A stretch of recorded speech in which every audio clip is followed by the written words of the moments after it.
Good morning, ladies and gentlemen. It is Monday morning, and guys, got some great news for you. We're done with the last chapter. All right, so today we're going to be starting in chapter 17. I'm going to go ahead and give you your YouTube for the week, and we've got a lot of things we're going to be covering. We're going to be covering the cattle drives in Texas. All right, we're going to be covering gold and silver. All right, what this is. All right, Native American Wars. As I bring you guys over here, we're going to be talking about things like the tragic Fetterman massacre, all right, and the burning of Fort Phil Kearny. Now, what does that have to do with George Armstrong Custer? Well, because the guy that led the massacre at Fort Fetterman was also a guy that was at Battle of Little Bighorn over here on the Laramie frontier. Now, guys, we're also going to be talking about old Wild Bill Hickok later on this week, all right, and his claim to fame, along with some of my favorites, people like Teddy Roosevelt at the very end. So, if you guys could bear with me a few minutes, there's some things that I definitely want to cover for this week. All right. First of all, you got a couple of quotes that are assigned not to this Friday's quiz, and this Friday's quiz is going to be short. All right, roughly 20 questions, maybe a few more, a few less, probably a few more, but it's not going to be anything like what you had before. Still open book and open notes. Next, people ask me about extra credit. Okay, as I put in your your worksheets, or not your worksheets, but in Google Classroom. If you want to do a page, single space, however much you want to do, comparing John D. Rockefeller and the breakup of Standard Oil with the current antitrust case going on with Amazon, and I understand there was also another one with Google. Okay, if you want to check those out, hey, totally cool. All right, first things first though, I gotta get my coffee. All right, for Monday, and some of you guys, based on the information from some of you guys and your parents have already got. All right, some of you guys are already well into it. Excuse me. Uh, it was a busy weekend getting things ready for you guys, so bear with me here. Your quotes for not this quiz coming up on Friday, but for the following test. You don't need to memorize them. You just need to know what they mean. All right. First one, Woodrow Wilson. You are not here merely to make a living. You are here to enable the world to live more amply, with greater vision, and with a finer spirit of hope and achievement. You are here to enrich the world. You impoverish yourself if you forget this errand. You need to know what that means, guys. And what does it mean? All right? Did God put you on this earth to be 98.6 degrees? Okay? This is one of those life quotes that I've been wanting and that I've been trying to talk to you guys about all year. God has put every single one of you guys here for reasons. All right? For a number of reasons. To bring others to Him. To make this world a better place. Okay? So, Woodrow Wilson, he was a brother in the Lord, devout Christian. And he spells it out very, very clearly. You're here to not just to make a living. You're not here just to make money, guys. Hate to tell you that. You're here to make the world a better place, okay, with a finer spirit of hope and achievement. Where else, other than in Jesus Christ, do we have hope? Nowhere. All right? Without Jesus, what do you got? A box? Give me a break. Okay? You are here to enrich the world. Think about that. Think about some things while all this stuff is going on. Think about some things you can do to help other people, and then do them. All right? Maybe it's with a food bank. Maybe it is with helping a senior citizen out with their lawn or something without asking for money. Whatever it happens to be, help somebody out. Okay? In the name of Jesus, help somebody out. Right? Okay. It says you impoverish yourself if you forget this errand. Impoverish yourself means to make you broke, make you poor. You become a person that doesn't have any meaning in life, if you will. Okay? Without a cause, without a reason for being here, you're 98.6 degrees, guys. And there is absolutely none of you 8th graders that is 98.6 degrees. I know every single one of you guys. God's put every single one of you here for a multitude of reasons. By the way, latest in coronavirus beard. I'm hoping to shave this thing off fairly soon, depending on the governor. Okay, next. You got this one at the beginning of the year last year. Far better it is to dare mighty things, to win glorious triumphs, even though checkered by failure, than to rank with those poor spirits who neither enjoy nor suffer much, because they live in the gray twilight that knows neither victory nor defeat. I suspect some of you guys have been watching the Twilight movies. That's not what I'm talking about. All right? You know neither victory nor defeat. Take a chance. You guys have been doing, for the most part, you guys have been doing fantastic work. Some of you guys, yeah, you failed. So what? All right? What do? You get back up again. Start over. All right? Okay. How many times did Thomas Edison come up with ideas to create a light bulb? A lot. All right. So, by the way, we're going to be talking about Teddy Roosevelt here a lot with the next chapter. By the way, what does Teddy Roosevelt have in common with these guys here from the Old West? All right. How did he go from being a sickly little rich kid? No disrespect to anybody with money. Okay. Having money is fine. Being a sickly little, and that's what he was called, a sickly little rich kid. Okay. How did he go from that to being president of the United States, to being an outdoorsman, to earning a Congressional Medal of Honor? Okay. Things we're going to find out. All right. But he didn't do it just by sitting back and going, I can't do this. I can't do anything. I'll stay home and play my Xbox for the rest of my life. He didn't have an Xbox. All right. Other things. Guys, when we start getting into Panama Canal, Spanish-American War, World War I, who is this? James Monroe. We're going to get back into the Monroe Doctrine. So, if you don't remember, start dusting off those what are the main parts of the Monroe Doctrine? Not kind of like, as in Europe will stay out of the North American continent, out of the Americas. Europe's not going to colonize, as in the Spanish trying to set up monarchies. You're not going to set up any monarchies in North and South America. You're not going to set up your way of life. Oh, and the U.S. is going to stay out of European affairs unless it directly affects us. Okay? That was a big deal when it came to the imperialism, which is the following section. All right? Also World War I and World War II. All right, so here we go, guys. Monday. Question of the day. What do you consider the Old West? Well, many people, I'm going to bring it over here. Many people consider Texas to be the Old West. Texas, Oklahoma, Nebraska, Wyoming, Montana, these areas, and Oregon and Washington were the Northwest. Now, guys, a lot of when we start talking about, like today, your reading for today, for Monday, 341 to 346, in case you don't watch this until tomorrow. All right, talks a lot about settling out here in these areas. Why? Because it was hot, it was dry, just not less than a few rattlesnakes. You had the Apache, you had the Comanche, some of the meanest Native American tribes known to man were living out here.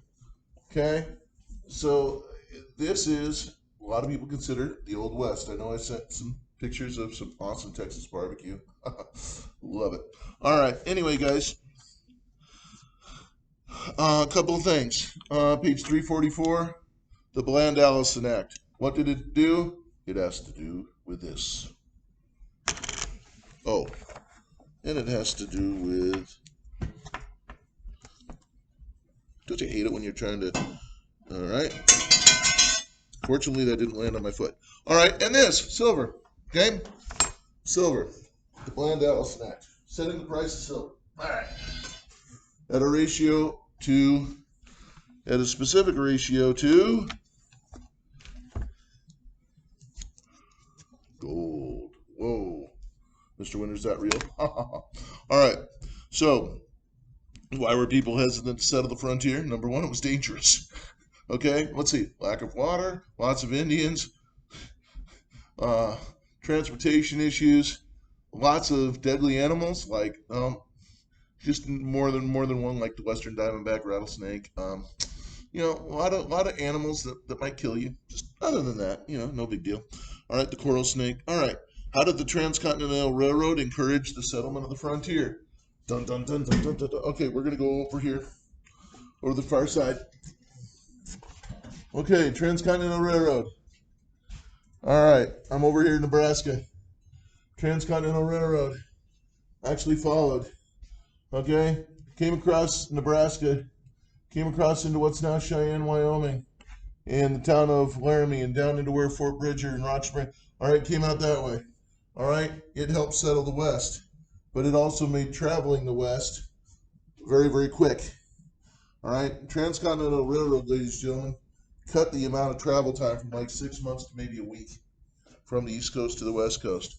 All right, so it really did encourage. A lot of this land that the Indians thought was theirs became frontier. Became, okay. The other deal, ghost towns. All right, straight up. Wow, I'm answering all these questions for you. Isn't that nice of me? Okay, guys, pure and simple. There's ghost towns in Eastern Oregon and Eastern Washington. There's ghost towns around the country. And the real deal is when the ore played out, when the ore was gone, when the railroad did not go right by your town, then your town pretty much dried up and was gone. All right? There are towns that literally went from 20,000 people to 0 in a matter of weeks. Why? Because there was no more gold. There was no more silver. There was no more the land started the nutrients started disappearing. Okay? There's some towns down like Boardman, Oregon, northeastern Oregon. A couple of these towns. The railroad wasn't going to go through it. And therefore, what are they now? Not much. Okay? No more silver, or like I said, no more gold, whatever it happens to be. Okay? There's towns like Leavenworth that was going to disappear when the lumber was gone. What did they do? They changed it into a German town. All right. Why did Westerners object to having a gold standard for the nation's money supply? Well, it talks about that here, about essentially the silver mining would be gone. All these people up there in the Silver Valley in Idaho, so much for that. Okay, what would have been the right response to the discovery of gold in the Black Hills? The discovery of gold in the Black Hills, guys, is really what led to things like here. And guys, the book doesn't talk about it, but I'm going to. There were two ugly fights. One, and I know it's here. Let me try to kill the lights here. Let me see if I can. But I want you to, ladies and gentlemen, I want you to understand two fights that are not in your book. One is the fight. No, that doesn't do any good either. All right. One is at Fort Phil Kearny in Wyoming. Right here. I took pictures, but I'll get them to you. Fort Phil Kearny was a wooden fort, and it was harassed by a guy by none other than Crazy Horse and his warriors. Okay? Part of the issue, ladies and gentlemen, was the fact that there were some I'll say civilized, if you will, some peaceful Cheyenne Indians, 200, that got massacred in 1864. It's called the Sand Creek Massacre. Write that down. Sand, S-A-N-D, Creek Massacre in 1864. And that directly led to these two fights. All right, one was the Fort Phil Kearny. Crazy Horse and his warriors attacked, laid siege to the place, eventually took it. But while Fort Phil Kearny was still in existence, guys, December 1866. All right, I've been up to the site. I'll in Fridays, Thursdays or Fridays pictures. I'll show this to you guys. This is a picture, guys, of the massacre, December 21st, 1866. 81 soldiers were lured by Crazy Horse out from Fort Phil Kearny. Crazy Horse and a few of his men, essentially they set up an ambush where these guys showed up as a decoy, and the soldiers were warned not to go beyond visual sight of the fort. This is up in I'll show you north central Wyoming, northeastern Wyoming. All right. Anyway, guys, this was the worst massacre of U.S. troops up until the Battle of Little Bighorn. And guys, seriously, these guys were lured out of the fort. These Indians, they went out and chased them. This is a place called Buffalo Chunk, all right, where the bison were herded off of the cliffs in previous years. Anyway, over the hill here, up and over the hill here, a few miles up. I think it's about 3 miles up the road. When I went up there. Anyway, guys, this is the site of what's known as the Fetterman Massacre, where 81 troopers were killed chasing Indians. There was a decoy.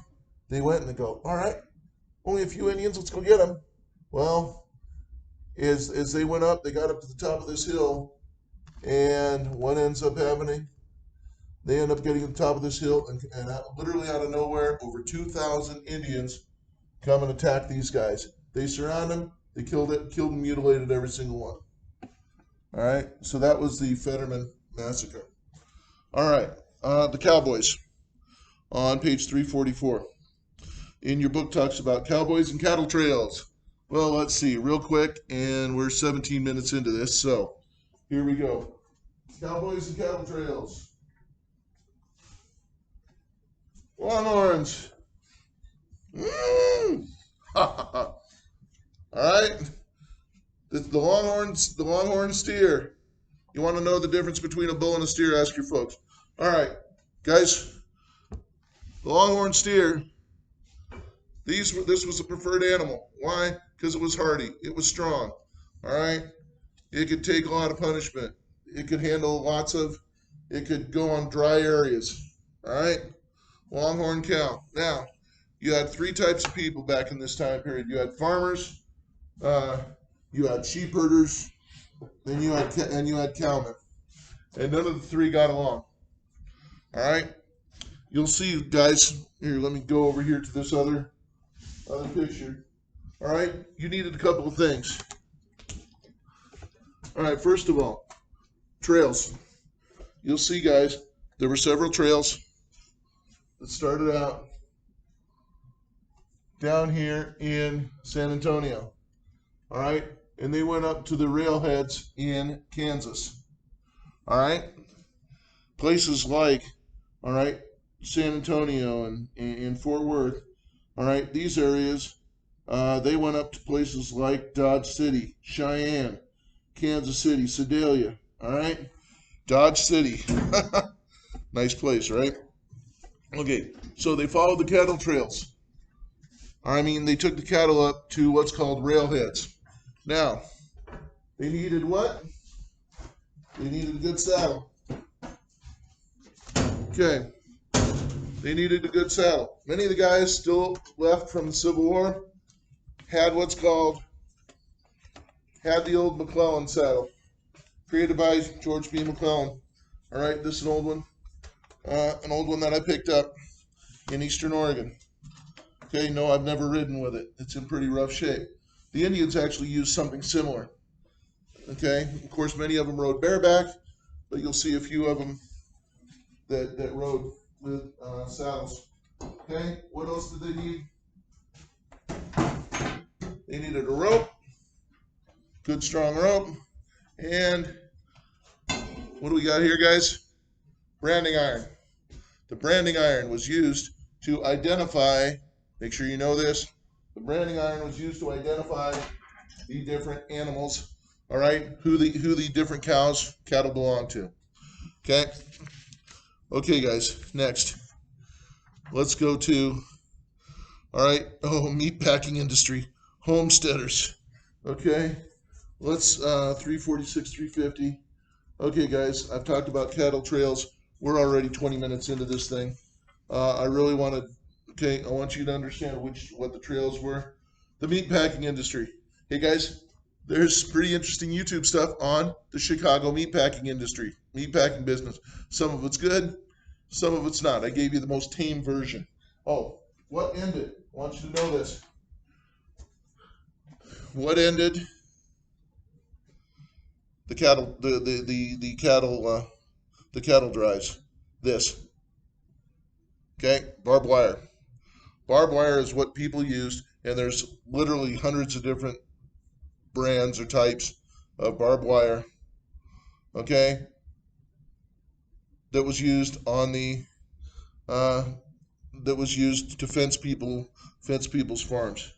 This is what actually what actually is what ended them. Okay, next. I don't want to take too much more of your time. All right, people like Philip Armour and Gustavus Swift, the meatpacking industry of Chicago. Okay, you're gonna love that part, sort of. Okay, guys, as we get on to page 349, 350, people farming on the plains. It was tough. Why? Lack of water. All right. Then we get into the Homestead Act. Free land for people. There's only one problem. People didn't own the land. The Indians did. All right. Next, sod houses. I think sod houses are actually good today. A sod house was an earthen house. Okay, if you start digging your house into the ground in a hot, arid area, it's going to stay cool in the summer and warm in the winter. All right, people that went to Oklahoma were called Sooners. Okay, now let's see, hardships on the prairie. It talks about help for the farmers, the Grange, barbed wire. Let's keep going. Page 354, which happens to be Wednesday. Okay, good guys, bad guys. There were a lot of good guys that turned into bad guys, a lot of bad guys that stayed bad guys. All right, one of my favorites. Oh, by the way, yeah, let's go up here first. Okay, good guys. Here was a guy that was both a good guy and a bad guy, depending on where you're at, and I took pictures of. Okay, Wild Bill Hickok. Okay, Deadwood, South Dakota. That's where he was killed. Oh, by the way, one of my questions, the dead man's hand. What is the dead man's hand? All right, he was sitting playing poker, and not playing poker, but playing poker. Anyway, a guy by the name of Jack McCall came in, and as they say when you're there at the place in Deadwood, McCall was actually paid to do this.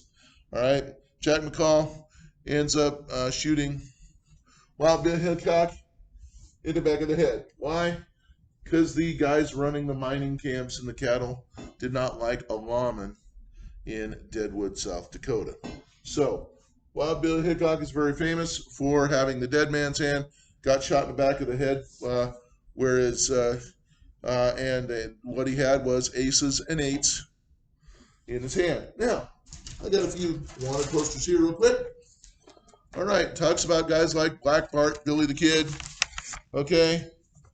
Frank and Jesse James. Frank and Jesse James were Civil War veterans.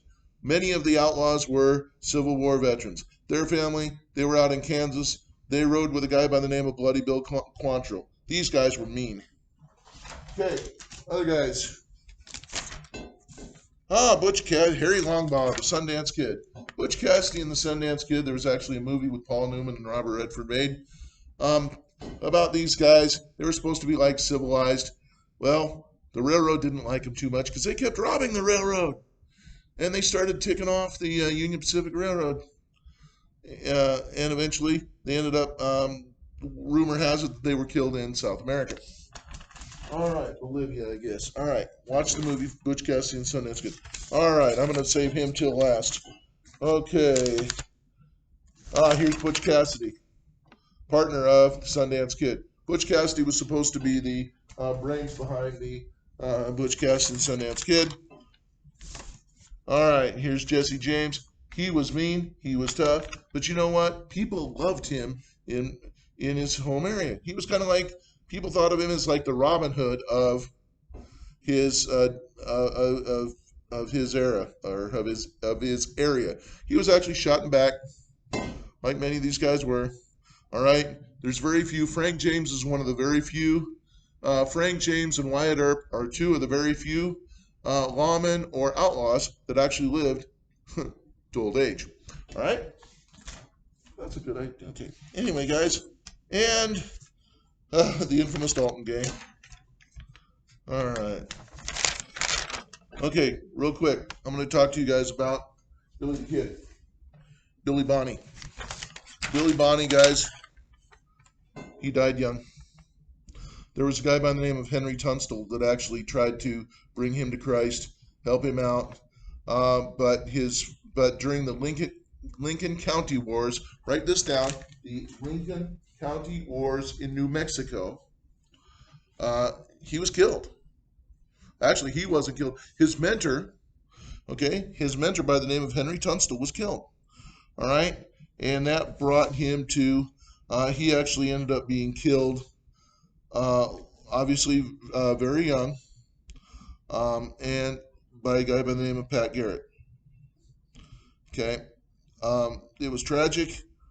He was only 21 years old when he died. If you want to watch a fantastic movie, it's called Chisholm, obviously with John Wayne, the man who said, "Courage is being scared to death, but saddling up anyway." Mr. Winter believes that. All right. Anyway, guys, we're 27 minutes into this. I don't want to take much more of your time. Okay, guys, there's a lot of fun stuff. Okay, pages 356, 357. Once again, the Indians. All right, very, very tragic. All right, Sitting Bull, who was the mastermind behind, behind Little Bighorn. George Armstrong, I'm being outgunned, Custer. All right. This is what a trooper looked like back then. Oh, here, I better get my pointer. Almost 30 minutes into this. Okay, here we go. Cool. All right, I got my pointer, guys. So, if you'll bear with me here a minute. All right, Fetterman Massacre in Fort Phil Kearny. All right, wagon box fight are right here. This is like northeastern Wyoming. Little Bighorn is just a little bit north. Actually, you can if you take the interstate, you can actually go up and you can go to the Little Bighorn battlefield. You can go down to Sheridan. My great grandmother was actually born in Sheridan, Wyoming, Christmas Eve, 1897. Anyway, guys, this is where there's a whole. This is what's called the Bozeman Trail. Bozeman Trail followed this whole area, followed the river here, guys. Followed the Bighorn River up here. All right. Anyway, guys. Anyway, a whole bunch of miners going up to, a whole bunch of miners going up to what's now the Silver Valley. All right, back down here where my sword is. Let's go over here. Deadwood, South Dakota. Let's come down here. This is where Deadwood, South Dakota is, just inside the line, and Mount Rushmore is right about here. Okay, guys. So, with that, we're 29 plus minutes into it.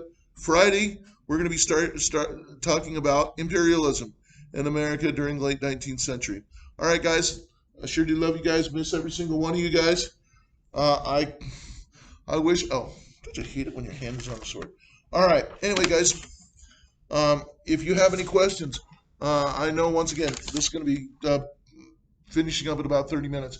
But I want you to think about if you've got any questions, you have any concerns, I will be hosting a live meeting. Numbers are in there on Thursday at 2. Have a blessed day. Miss you guys. Bye bye.